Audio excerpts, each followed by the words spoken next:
Class 12 का अगला lecture लेकर आ गए हैं हम। और आज हम समझेंगे कि एप्सिलॉन नोट एम और एप्सिलॉन नोट आर क्या होता है। तो बच्चों ध्यान से देखिए, हमने जैसे कि कूलम्ब्स लॉ में फोर्स का फॉर्मूला पढ़ा था कि Q1 Q2 बटे आर स्क्वायर, और इस फॉर्मूले में हमने K की वैल्यू आपको बताई थी होती है 1/4 पाई एप्सिलॉन नोट। तो बच्चों ये जो एप्सिलॉन नोट होता है यहाँ पर, ये हमारा होता है परमिटिविटी ऑफ वैक्यूम। क्या होता है? Permittivity of vacuum. बच्चों अगर आपको ध्यान हो तो मैंने कहा था कूलम्ब्स लॉ हम for 2 point charges at rest and in vacuum.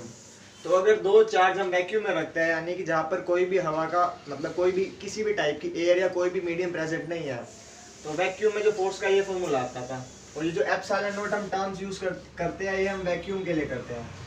तो बच्चों हमने क्या देखा, जैसे हमने मीडियम चेंज करा चार्जेस के बीच में,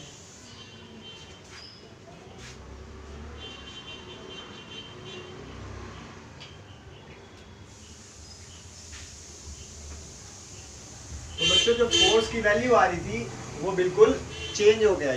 मतलब एयर में फोर्स की वैल्यू अलग आई, किसी और मीडियम पानी में रखा तो अलग आई, ग्लास में रखा तो अलग आई। मतलब जो हमारी फोर्स है वो मीडियम पर डिपेंड कर रही है। जैसे हमने चेंज करा मीडियम, फोर्स हमारा चेंज हो गया, यानी कि जो हमारी फोर्स है मीडियम पे डिपेंड कर रही है। तो इसका मतलब बच्चों फॉर्मूले के अंदर मीडियम की कोई प्रॉपर्टी होनी चाहिए। अगर फोर्स हमारा मीडियम पे डिपेंड कर रहा है तो फॉर्मूले के अंदर मीडियम की कोई प्रॉपर्टी होनी चाहिए। ये जो एप्सिलॉन नोट होता है ये मीडियम की ही प्रॉपर्टी होती है। अब यहाँ पे वैक्यूम है तो वैक्यूम के लिए एप्सिलॉन नोट यूज करते हैं। और बच्चों इसकी वैल्यू होती है 8.85 इंटू 10 की पावर -11। यूनिट्स इसकी बच्चों होगी न्यूटन मीटर स्क्वायर बटे में coulomb square. Newton metre square पर कूलम स्क्वायर कैसे निकाली? आर स्क्वायर ऊपर गया, फोर्स की यूनिट होती है न्यूटन, न्यूटन मीटर स्क्वायर, और कूलम स्क्वायर नीचे आ गया, तो ये एप्सिलॉन नोट की यूनिट आ गई। तो ये क्या है? हमारी मीडियम की प्रॉपर्टी है। इसी तरह बच्चों अगर मैं जैसे मान लो फोर्स इन वाटर की बात करूं, वाटर के लिए अगर मैं फोर्स का फॉर्मूला लिखता हूं तो मैं ऐसे लिखूंगा Q1 Q2 बटे 4 pi epsilon naught m into r का स्क्वायर। वहां पे मैंने लिखा था एप्सिलॉन नोट, यहाँ पे लिखा था एप्सिलॉन नोट m, यानी मीडियम, m फॉर मीडियम। तो यानी ये वाटर के मीडियम की प्रॉपर्टी आ गई। अगर मैं यहाँ पे बच्चों ग्लास लिख दूं तो ये ग्लास का एप्सिलॉन नोट m होगा। अगर मैं यहाँ माइका लिख दूं तो ये माइका का होगा। तो बच्चों एप्सिलॉन नोट m हमारा होता क्या है? Permittivity of medium, permittivity of medium. अब बच्चों ध्यान से देखो, ये एप्सिलॉन नोट जो m है ना, जो मीडियम के लिए, इसकी जैसे एप्सिलॉन नोट की वैल्यू है 8.85 इंटू 10 की पावर -11। बच्चों एप्सिलॉन नोट m की वैल्यू हर मीडियम के लिए अलग अलग होती है। इसका मतलब जो फोर्स आएगा हमारा अलग अलग मीडियम में, उसका वैल्यू भी अलग अलग आएगा। अब बच्चों ध्यान से मैं आपको यहाँ पे आपको कुछ एप्सिलॉन नोट m की वैल्यूज बता देता हूँ कुछ मीडियम के लिए। जैसे बच्चों ये वाटर में होती है, वाटर में अराउंड ये होती है 7.124 इंटू 10 की पावर -11। ये बच्चों ग्लास में होती है 3.1 इंटू 10 की पावर -10, और यूनिट्स आगे आ जाएगी। अब बच्चों हर मीडियम के लिए जो एप्सिलॉन नोट की वैल्यू है हमारी, हर मीडियम के लिए जो एप्सिलॉन नोट m की वैल्यू है वो अलग अलग है, यानी हर मीडियम के लिए हमारा फोर्स अलग अलग आएगा। अब बच्चों ध्यान से देखो, यहाँ पे मैं आपको एक चीज और बता देता हूँ, ऊपर से इसको नोट कर लीजिए एक बार। बच्चों जो एप्सिलॉन नोट m होता है ना, किसी भी मीडियम का जो एप्सिलॉन नोट होता है वो वैक्यूम के एप्सिलॉन नोट से ज्यादा होता है। एप्सिलॉन नोट m हमेशा एप्सिलॉन नोट से ज्यादा होता है। मतलब वैक्यूम के अंदर जो एप्सिलॉन नोट की वैल्यू होती है वो सबसे कम होती है, और जैसे हम मीडियम चेंज करते जाते हैं तो एप्सिलॉन नोट की वैल्यू बदलती जाती है और इंक्रीज करती जाती है।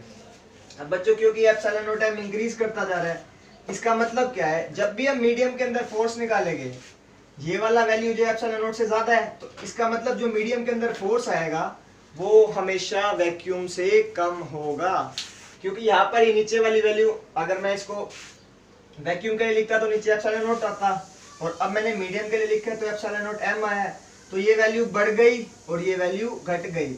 इसका मतलब किसी भी मीडियम में फोर्स हमेशा डिक्रीज करता है।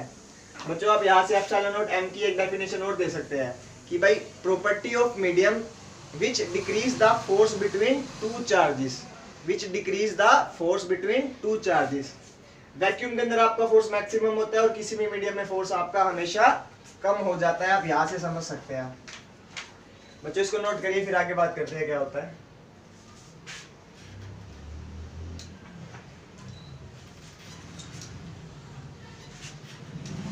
बच्चों ध्यान से देखिए, मैंने आपको बताया किसी भी मीडियम का एप्सिलॉन नॉट m हमेशा एप्सिलॉन नॉट से बड़ा होता है। इसका मतलब जो फोर्स है किसी भी मीडियम के अंदर वो हमेशा वैक्यूम से कम ही होगी। ये दो बातें आपको समझ में आ रही है। अब बच्चों एक तीसरा टर्म होता है और एप्सिलॉन नॉट r, इसको हम बोलते हैं रिलेटिव परमिटिविटी। रिलेटिव परमिटिविटी, इसको बच्चों हम डिनोट करते हैं एप्सिलॉन नॉट r से। किससे डिनोट करते हैं? एप्सिलॉन नॉट r से। अब बच्चों इसकी क्या नीड है, ध्यान से देखो। एप्सिलॉन नॉट की वैल्यू आपको पता है 8.85 इंटू 10 की -11। हमने वाटर की वैल्यू देखी, हमने ग्लास की देखी। अब बच्चों इतने सारे मटेरियल्स अवेलेबल है, वुड हो गया, प्लास्टिक हो गया, हर मीडियम के अंदर फोर्स की वैल्यू अलग अलग आएगी और हर किसी का एप्सिलॉन नॉट m अलग अलग होगा। तो हम इतने सारे एप्सिलॉन नॉट m की वैल्यूज याद तो कर नहीं सकते, ये बहुत अजीब जीब होती है, 7.1 इंटू 10 की पावर समथिंग। तो इससे बचने के लिए हमने क्या करा, एक नया वेरिएबल इंट्रोड्यूस करा जिसको बोलते हैं एप्सिलॉन नॉट r, यानी कि रिलेटिव परमिटिविटी। बच्चों ध्यान से देखिए, इसका फॉर्मूला क्या होता है। इसका फॉर्मूला होता है एप्सिलॉन नॉट m बटे में एप्सिलॉन नॉट। मतलब एप्सिलॉन नॉट r हमको क्या बताता है कि जो फोर्स है किसी भी मीडियम में वो कितने टाइम्स कम हो जाएगी कंपेयर टू वैक्यूम। बच्चों जैसे अब हम क्लास में बहुत सारे बच्चे होते हैं, मैं हर एक बच्चे की हाइट पूछता जाऊं कि भाई इसकी 5 फुट 1 इंच, इसकी 4 फुट 9 इंच, इसकी 6 फुट। अब हर बच्चे की अलग हाइट याद करने से अच्छा मैंने क्या करा, मैंने कहा कि मैं एक स्टैंडर्ड बच्चा एक बच्चे को चुन लेता हूँ। जैसे मैंने अपने आप को चुन लिया, मैंने कहा मेरी हाइट 5 फुट 9 इंच है, और फिर मैं किसी दूसरे बच्चे को देखता हूँ तो मैं कह रहा हूँ कि ये बच्चा मेरे से 2 इंच बड़ा है, ये बच्चा मेरे से 3 इंच बड़ा है, ये बच्चा मेरे से 4 इंच बड़ा है। तो मैंने अपने आप को स्टैंडर्ड बना लिया और बाकियों की हाइट मैं अपने से कंपेयर करने लग गया। सिमिलरली हमने यहाँ पर करा है, हमने एप्सिलॉन नॉट यानी वैक्यूम को स्टैंडर्ड बना लिया और उसकी जो परमिटिविटी है वो बाकी मीडियम से कंपेयर कर रहा हूँ। फॉर एग्जांपल बच्चों देखो, एप्सिलॉन नॉट r जो होता है वाटर के लिए वो आपका होता है 81। इसका मतलब वाटर के अंदर जो हमारा फोर्स है 81 टाइम्स कम हो जाएगा कंपेयर टू वैक्यूम। वाटर के अंदर फोर्स हमारा 81 टाइम्स कम हो जाएगा। अब जैसे माइका के लिए एप्सिलॉन नॉट r की वैल्यू होती है 6 माइका के लिए। तो बच्चों इसका मतलब माइका के अंदर जो हमारा फोर्स है, हमारा जो फोर्स है कंपेयर टू वैक्यूम 6 टाइम्स कम हो जाएगा। इसका बच्चों फायदा क्या होगा हमारे को एप्सिलॉन नॉट r का। देखो बच्चों एप्सिलॉन नॉट की वैल्यू तो हमको पता है ये होती है 8.85 इंटू 10 की पावर -11। अब मुझे पता है एप्सिलॉन नॉट r वाटर का कितना है 81, वाटर का एप्सिलॉन नॉट r कितना है 81। तो मैं एप्सिलॉन नॉट को एप्सिलॉन नॉट r से मल्टीप्लाई करूंगा और मेरे को एप्सिलॉन नॉट m की वैल्यू मिल जाएगी। ये बच्चों दूसरा फॉर्मूला बन गया, इसी फॉर्मूले से ये फॉर्मूला बन गया। जैसे मानो मेरे को वाटर का एप्सिलॉन नॉट निकालना है, वाटर मीडियम के लिए एप्सिलॉन नॉट की वैल्यू निकालनी है, तो इसकी वैल्यू होती है 8.85 इंटू 10 की पावर -11 और वाटर का एप्सिलॉन नॉट r होता है 81। तो आप मल्टीप्लाई करेंगे आपको एप्सिलॉन नॉट वाटर का मिल जाएगा। तो ये बच्चों कोई नया वेरिएबल नहीं है, ये बस हमने इसलिए इंट्रोड्यूस करा ताकि हम एप्सिलॉन नॉट m की वैल्यूज को इजीली याद कर पाए। ठीक है बच्चों, इतना समझ में आ गया, इसको नोट करिए, फिर आगे बात करते हैं थोड़ी सी और।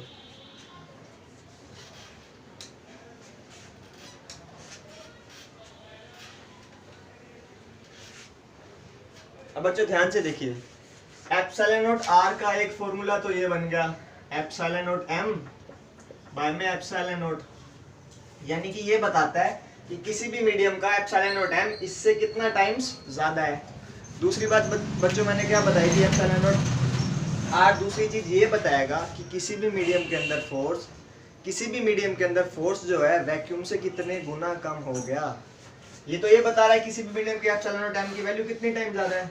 दूसरी बात बच्चों ये बताता है एप्सिलॉन नॉट r कि किसी भी मीडियम के अंदर जो फोर्स है वैक्यूम से कितने टाइम्स कम हो गया। यकीन नहीं होता तो देखिए मैं आपको प्रूफ करके दिखाता हूँ, बहुत आसान है। देखो बच्चों हम वैक्यूम के लिए फोर्स का फॉर्मूला ये लिखते थे Q1 Q2 बटे 4 पाई एप्सिलॉन नॉट r का स्क्वायर। अब अगर मैं यही मीडियम के लिए लिखूं किसी भी मीडियम के लिए तो बच्चों ये बनेगा Q1 Q2 बटे 4 पाई एप्सिलॉन नॉट m, क्योंकि मैं मीडियम की बात कर रहा हूँ, r स्क्वायर। अब बच्चों अगर मैं इन दोनों को डिवाइड कर दूं तो f मीडियम बटे में f वैक्यूम। अगर मैं डिवाइड करूं तो डिवाइड करने पे आएगा Q1 Q2 4 pi epsilon not m r square, और वैक्यूम के लिए आएगा Q1 Q2 ऊपर 4 पाई एप्सिलॉन नॉट r का स्क्वायर। अब बच्चों Q1 Q2 गया, 4 पाई से 4 पाई गया, r स्क्वायर से r स्क्वायर गया, बचा क्या epsilon naught by epsilon not m। क्या आ रहा है f मीडियम बाय में f vacuum is equal to epsilon naught by में एप्सिलॉन नॉट m। अब बच्चों ध्यान से देखिए एप्सिलॉन नॉट m बटे में एप्सिलॉन नॉट की वैल्यू कितनी है एप्सिलॉन नॉट r, यानी ये इसका उल्टा है तो यहाँ पर 1 बटे एप्सिलॉन नॉट r आ जाएगा। यानी हमारे पास ये आ जाएगा फोर्स इन मीडियम बाय में force in vacuum is equal to 1 by epsilon naught r। क्यों बच्चों? क्योंकि यहाँ पे m बटे में एप्सिलॉन नॉट m बटे में एप्सिलॉन नॉट है, यहाँ पे एप्सिलॉन नॉट बटे में एप्सिलॉन नॉट m है, तो उसका उल्टा है, ये आ गया। अब फोर्स इन मीडियम वैक्यूम को ऊपर ले जाइए, फोर्स इन वैक्यूम बाय में एप्सिलॉन नॉट r।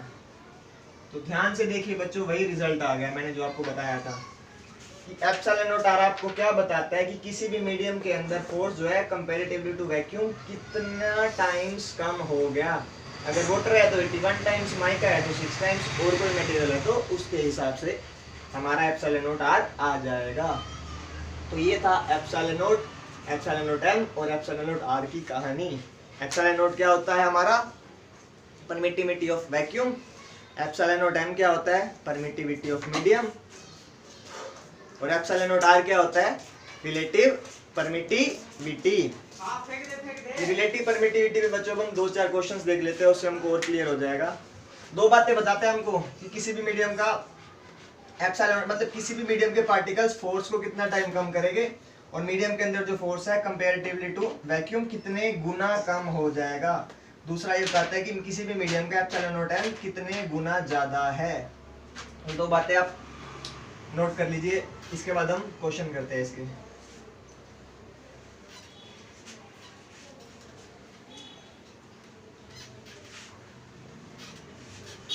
फॉर्मूला मैं लिख देता हूँ, epsilon not m is equal to epsilon naught into epsilon naught r। बच्चों वही आया epsilon naught r is equal to medium बटे में एप्सिलॉन नॉट। अब बच्चों क्वेश्चन देखो, क्वेश्चन कह रहा है the value of epsilon naught r for mica is 6, find the value of its permittivity. बच्चों इसने एप्सिलॉन नॉट r दे दिया माइका के लिए और कह रहा है कि एप्सिलॉन नॉट m बताओ माइका का कितना होगा, यानी माइका की परमिटिविटी कितनी होगी। तो ध्यान से बच्चों फॉर्मूला लगा दो, एप्सिलॉन नॉट इनटू में एप्सिलॉन नॉट r, इसकी वैल्यू आपको पता है 8.85 इंटू 10 की पावर -11, इसकी वैल्यू आप पुट कर दो 6, आपको आपका आंसर मिल जाएगा। इसको नोट कीजिए, बहुत सिंपल क्वेश्चन था। एक दो क्वेश्चन और देखते हैं।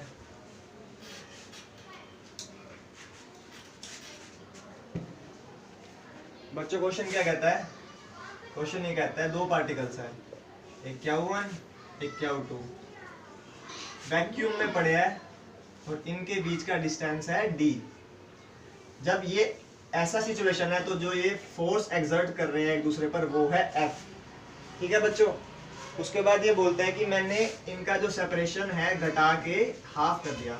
कितना कर दिया? हाफ कर दिया।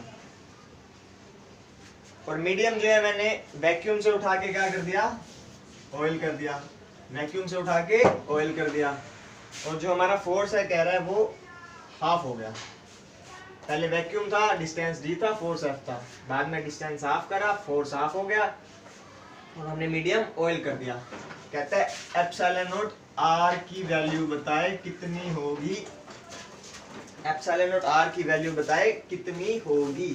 अब बच्चों ध्यान से देखिए, फोर्स इन वैक्यूम का फॉर्मूला लिखिए, Q1 Q2 बटे में डिस्टेंस कितना है वैक्यूम में, d का स्क्वायर। और अब आप लिखिए इसको 4 पाई एप्सिलॉन नॉट, तो आएगा ही क्योंकि वैक्यूम है, वैक्यूम के लिए एप्सिलॉन नॉट यूज होगा, d स्क्वायर। और अगर मैं बच्चों मीडियम के लिए लिखूं यानी कि ऑयल के लिए लिखूं तो ये बनेगा Q1 Q2 नीचे 4 पाई एप्सिलॉन नॉट m, क्योंकि मीडियम आ गया यानी ऑयल आ गया तो उस मीडियम के लिए मैं m लिखूंगा। और डिस्टेंस बच्चों हाफ हो गया यानी कि d बाय में 2 का स्क्वायर। बच्चों मीडियम को ऑयल से डिवाइड करेंगे सब कट जाएगा, आपके पास epsilon not m divide by में ये बच जाएगा, उससे आप आंसर निकाल सकते हैं। बट फिर भी मैं कैलकुलेशन कर देता हूँ, ध्यान से देखिए।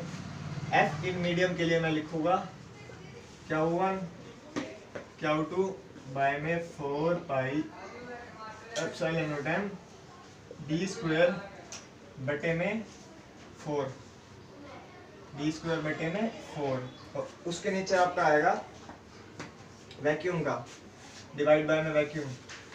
अच्छा बच्चों ये मीडियम में फोर्स कितनी दी हुई है, F/2 हो गई है, और वैक्यूम में फोर्स F था। मीडियम में कितना था, F/2 हो गया, और वैक्यूम में कितना है, F ही है।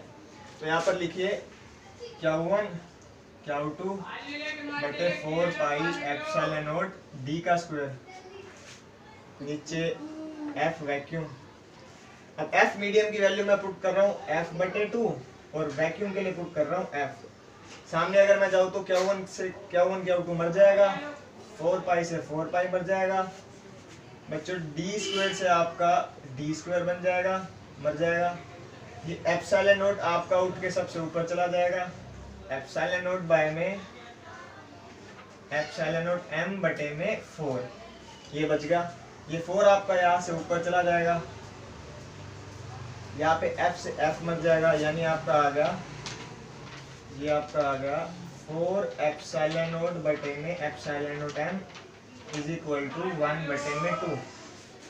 अब इसको नीचे ले जाइए, या एप्सिलॉन नॉट m को ऊपर ले जाइए, यहाँ से मैं अगर ऊपर लिख देता हूँ एप्सिलॉन नॉट m बटे एप्सिलॉन नॉट की वैल्यू लिखो, इसको ऊपर इसको नीचे क्रॉस मल्टीप्लाई कर दिया और 2 को 4 से मल्टीप्लाई कर रहा हूँ। एप्सिलॉन नॉट m बटे एप्सिलॉन नॉट 8 हमारा हो गया 4 मल्टीप्लाई बाय में 2, यानी कि, और ये जो रेशियो होता है बच्चों आपका एप्सिलॉन नॉट r के इक्वल होता है, तो एप्सिलॉन नॉट r का वैल्यू आपका आ गया 8। कुछ नहीं था बच्चों, कैलकुलेशन थे, आप दोबारा से देख सकते हैं, खुद भी ट्राई कर सकते हैं। एक इसका लास्ट क्वेश्चन और देख लेते हैं, उसके बाद तो लेक्चर वाइंड अप करेंगे। नोट कर लीजिए इसको।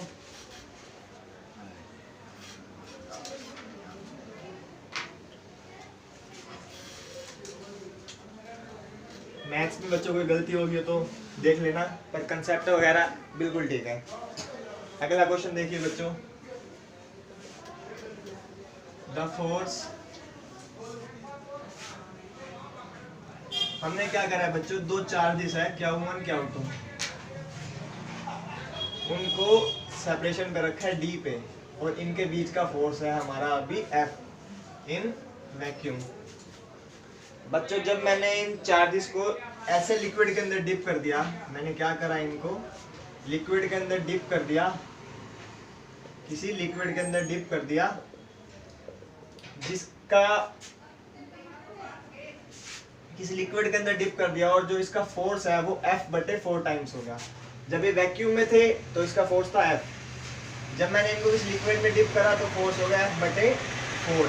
हमसे ये पूछ रहा है कि भाई एप्सिलॉन नॉट r की वैल्यू क्या होगी, एप्सिलॉन नॉट r की वैल्यू क्या होगी। ध्यान से बच्चों, डिस्टेंस d या डिस्टेंस दोनों के बीच का चेंज नहीं हुआ। अगर मैं बच्चों वैक्यूम की बात करूं ऊपर, तो वैक्यूम में फोर्स का फॉर्मूला Q1 Q2 बटे 4 pi epsilon not d square, ठीक है बच्चों। और मीडियम की बात करूं तो Q2 बटे 4 पाई एप्सिलॉन नॉट। दूसरा मार्कर का है, मार्कर का है दूसरा, फोर्स इन मीडियम Q2 बटे 4 पाई एप्सिलॉन m, क्योंकि मीडियम की बात कर रहा हूँ, डिस्टेंस d है तो d का स्क्वायर। अब बच्चों वैक्यूम में फोर्स दे रखा है इसमें हमारा F, कितना दिया हुआ है F, मीडियम में दिया हुआ है F बटे 4। बच्चों डिवाइड कर दो, एप्सिलॉन नॉट m और एप्सिलॉन नॉट का रेशियो आपको निकल के आ जाएगा, आपको इधर एप्सिलॉन नॉट r की वैल्यू मिल जाएगी। देखो बच्चों डिवाइड भी कर देते हैं, अगर मैं डिवाइड करूँगा इसको इससे, F बटे में 4 को मैंने डिवाइड कर दिया F से, यानी इससे इसको डिवाइड कर दिया, तो बच्चों ये हमारे पास आएगा Q2 बटे 4 pi epsilon not m d square, नीचे Q2 बटे 4 pi epsilon not d square. ठीक है बच्चों, F से F मर गया, Q2 से Q2, 4 पाई से 4 पाई, d स्क्वायर से d स्क्वायर, एप्सिलॉन नॉट ऊपर चला जाएगा, 1/4 is equal to epsilon naught बटे एप्सिलॉन नॉट m, यानी 1/4 इज इक्वल टू हमारा 1 बटे एप्सिलॉन नॉट r हो गया, क्योंकि एप्सिलॉन नॉट m बटे एप्सिलॉन नॉट r होता है और ये उल्टा है तो मैंने उल्टा लिख दिया। यहाँ से बच्चे एप्सिलॉन नॉट r का वैल्यू निकालेंगे तो आपके पास 4 आ जाएगा। बस यही था एप्सिलॉन नॉट के ऊपर। यहाँ पर हमारा चैप्टर फर्स्ट प्रॉपरली खत्म हो जाता है। इसके बाद हम शायद इलेक्ट्रिक फील्ड के ऊपर वीडियोस लेके आएंगे, तब तक आप पढ़ाई करते रहे। चैनल को लाइक सब्सक्राइब करना ना भूले। All the very best.